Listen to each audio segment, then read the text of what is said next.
Mesdames, Messieurs, vous suivez le point de l'économie sur Fait d'Afrique Télévision. Le Cameroun franchit une nouvelle étape dans la transformation de ses services consulaires car le gouvernement et l'entreprise ivoirienne Impact Palmarès ont signé le 5 décembre dernier un avenant réajustant le partenariat public-privé d'une durée de 10 ans conclu le 1er avril 2022 pour l'uniformisation et la sécurisation des prestations consulaires. Cette révision intervient dans un contexte où la plateforme Divisa a généré 46,87 milliards de francs CFA de recettes publiques entre janvier et septembre 2025, soit 411 439 visas payants émis en 9 mois selon le programme économique et financier 2026 du pays. 32 mois après le lancement de la phase 1 du projet relatif au e-visa, le gouvernement se félicite des avancées observées. Le projet a amélioré la sécurisation des recettes de l'État, la simplification des procédures, l'attractivité de la destination Cameroun.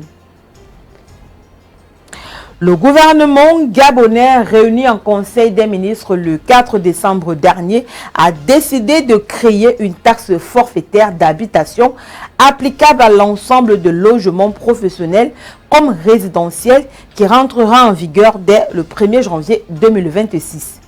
Créée dans le but d'élargir l'assiette fiscale, la nouvelle taxe fera l'objet d'un prélèvement mensuel adossé à la facturation d'électricité.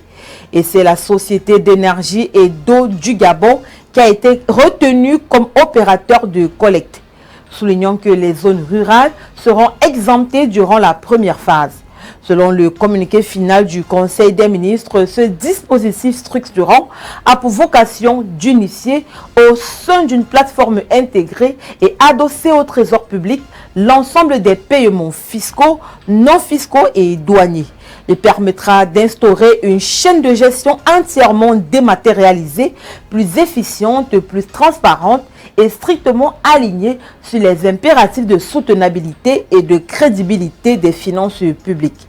Avec cette réforme, les autorités gabonaises entendent renforcer la discipline budgétaire et moderniser la gestion des finances publiques tout en élargissant les ressources nécessaires à la relance économique nationale.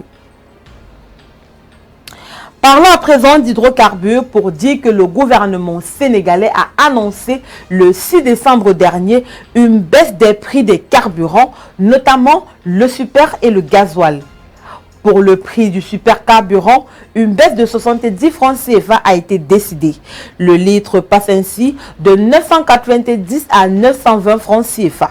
Pour le gasoil, le prix de vente dans les stations-service passe de 755 francs CFA à 680 francs CFA, soit une baisse de 75 francs CFA. Selon le communiqué signé par le ministère de l'Énergie, du pétrole et des mines, cette mesure traduit la volonté du gouvernement sénégalais de renforcer le pouvoir d'achat des ménages, d'accompagner les opérateurs économiques et de consolider la transparence dans la fixation des prix des produits pétroliers.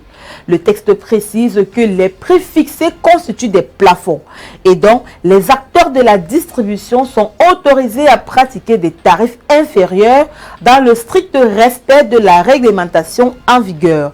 Le ministère précise cependant que les services compétents concentrés assureront le suivi de la bonne application de ces dispositions sur toute l'étendue du territoire national.